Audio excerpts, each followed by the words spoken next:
Espresso में आपको एक बार फिर से खुशामदीद। बात करेंगे कोरोना वबा की तीसरी लहर की। तो पंजाब, खैबर पख्तूनख्वा, इस्लामाबाद और बलूचिस्तान में कोरोना के मस्बत केसेस में नुमाया कमी आ चुकी है और यहाँ पाबंदियों में भी नरमी का सिलसिला जारी है। मगर अगर हम सिंध की बात करें तो वहाँ कोरोना केसेस में इजाफा हो रहा है, जबकि महकमा एजुकेशन पंजाब ने रवा साल गर्मियों की छुट्टियां 1 जुलाई से 31 जुलाई तक 1 माह करने का फैसला किया है।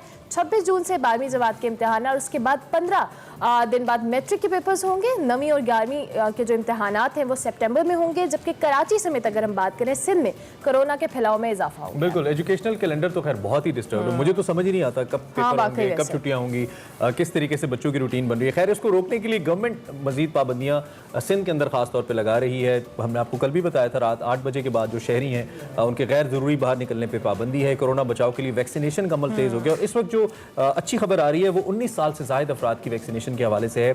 मकामी सतह पर चीन के ताउन से जो वैक्सीन है वो तैयार की गई है और कल भी आपको हमने बताया था पाक वैक के नाम से। और गवर्नमेंट का दावा है कि आइंदा हफ्ते ये वैक्सीन इस्तेमाल के लिए भी अवेलेबल होगी। उधर आज से 19 साल से ज़्यादा अगर वैक्सीनेशन शहरियों की जा रही है तो उसके लिए भी ओबियसली रजिस्ट्रेशन का अमल शुरू हुआ है, जो कि बहुत ही अच्छा अमल है। और जितने भी एक्सपर्ट्स हैं अरमला, वो इस हवाले से ये कहते हैं कि जब तक वैक्सीनेशन नहीं होगी इसके अलावा कोई हल नहीं आता इस पैंडेमिक से लड़ने का। हमें इसी हवाले से वफाकी पार्लिमानी सेक्रेटरी सेहत डॉक्टर नौशीन हामिद साहिबा ज्वाइन कर रही हैं। उनसे जरा हम इसी हवाले से पूछ लेते हैं। डॉक्टर साहिबा, बहुत शुक्रिया, आई होप आप ठीक ठाक हैं।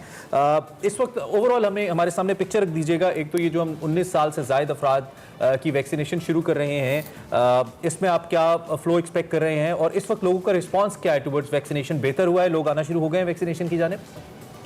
जी देखिए, डेफिनेटली पहले से तो बेहतरी आई है कि अब आपको वैक्सीनेशन सेंटर्स पे लाइंस भी नजर आती हैं, थोड़ा सा रश भी नजर आ रहा है और रजिस्ट्रेशन का अमल भी पहले से बेहतर हुआ है। मगर अभी भी अनफॉर्चुनेटली हम जिस भी एज ग्रुप को खोलते हैं, जैसे पहले 59 था या 40 वाला 40 प्लस था या 30 प्लस था, तो इन तमाम एज ग्रुप्स में जो रजिस्ट्रेशन है वो 10% ऑफ द टोटल उनका जो पॉपुलेशन है उस एज ग्रुप की। तो ये मैं समझती हूँ कि बहुत कम है। लोगों को अभी कॉन्फिडेंस मेरा ख्याल है अब तो आ जाना चाहिए, क्योंकि पहले एक वेट एंड सी वाली पॉलिसी थी, एक हेजिटेंसी थी, लोग घबराते थे कि पता नहीं इस वैक्सीन के क्या साइड इफेक्ट्स होंगे। पर अब जैसे जैसे लोगों को लगती जा रही है, उनके अपने फ्रेंड्स में, अपने रिश्तेदारों में, तो लोगों का कॉन्फिडेंस डेफिनेटली बेहतर तो होगा।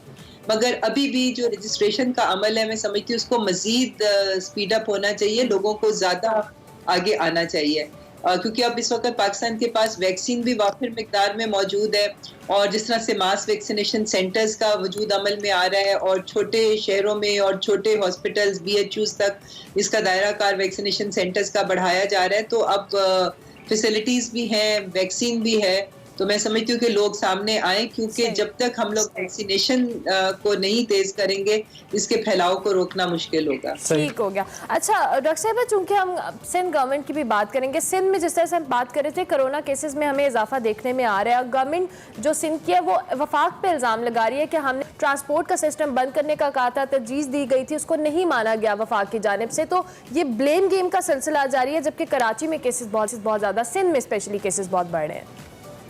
जी बिल्कुल, ये इस दफा अब बाकी जैसे सूबों में केसेस नीचे आ रहे हैं मगर सिंध में बढ़ रहे हैं, तो इसकी वजह खाली ये इंटर प्रोविंशियल ट्रांसपोर्ट नहीं हो सकती, क्योंकि देखें ईद थी, लोगों ने अपने घरों को जाना था। अगर आप ट्रांसपोर्ट बंद भी करते तो लोगों ने कोई ना कोई ऑल्टरनेट मैकेनिज्म, जैसे हमने देखा था कि छोटी गाड़ियां, छोटी सुजुकी डब्बे या दूसरी छोटी ट्रांसपोर्ट वो हायर करके, उसमें ज्यादा क्रैम्ड अप होते हैं, लोग ज्यादा करीब है। तो ये तो एक SOPs के साथ अलाउ की गई थी कि जिसमें 50% पैसेंजर्स और वो मास्क का इस्तेमाल और वो सारी मॉनिटरिंग के साथ अलाउ किया था। तो मैं नहीं समझती कि ये बड़ा रीजन है। तो इस सर्च की क्या रीजन आप देखती हैं डॉक्टर साहब? जो कराची में लोगों का अपना एक रवैया होता है और SOPs की खिलाफ वर्जी ही जो है वो बेसिक रीजन होती है। जहां पब्लिक गैदरिंग्स होंगी, जहां पर आप ये मार्केट प्लेसेस में रश होगा और वहां पर SOPs पे नहीं होगा, लोग मास्क का इस्तेमाल नहीं करेंगे, तो ये सारी चीजें हमेशा जो पब्लिक गैदरिंग्स और लोगों के एक्शन से ही कोरोना फैलता है। तो इसमें ज़ाहिर है, मैं समझती हूँ कि सिंध में शायद शुरू में इतना ज्यादा स्ट्रिक्टली है, ये मार्केट्स में और रेस्टोरेंट्स वगैरह में इतनी स्ट्रिक्टनेस नहीं की गई थी, इस वजह से केसेस बढ़े। अच्छा डॉक्टर साहब, चूंकि आज से 19 साल से ज़ायद उम्र के अफराद की रजिस्ट्रेशन शुरू हो जाएगी, तो कौन सी वैक्सीन लगाई जा रही है इन अफराद को? देखिए अभी वैक्सीन तो नहीं, इनकी रजिस्ट्रेशन आज से शुरू होगी जी। और जब ये एक खास नंबर तक इनकी रजिस्ट्रेशन पहुंच जाएगी तो फिर इनकी वैक्सीनेशन शुरू होगी। इस वक्त हमारे ज्यादातर सेंटर्स में जिस तरह आपने देखा है कि पिछले दिनों साइनोवैक का हमारे पास एक 20 लाख की डोजेस की एक कंसाइनमेंट पहुंची है। तो इस वक्त साइनोवैक यूज हो रही है उन लोगों के लिए जिनको पहली डोज लगनी है, और जो सेकंड डोज जिनकी है उनके लिए साइनोफार्म, क्योंकि पहले साइनोफार्म लगती रही है तो अब जो सेकंड जो है वो साइनोफार्म उसके लिए इस्तेमाल हो रही है। ठीक डॉक्टर साहब, हम इससे पहले जो एफिकेसी की बात कर रहे थे वो इन चाइनीज वैक्सीन की 60 से 65% तक हम यूजुअली कह रहे थे कि है। तो अभी हम अगर पाकिस्तानी वैक्सीन की बात कर रहे हैं, पाकवैक की, तो इसकी एफिकेसी के हवाले से क्या रिपोर्ट्स है, कितनी इफेक्टिव है, ये क्या रिपोर्ट्स हैं? देखिए ये वही वाली वैक्सीन है जो कैंसिनो बायो के नाम से जिसका पाकिस्तान में ट्रायल्स हुए थे, फेज 3 के क्लिनिकल ट्रायल्स हुए थे। तो उसके रिजल्ट्स में आपके साथ शेयर करती हूँ कि उसमें कोई 75-80% इसकी एफिकेसी में आई थी।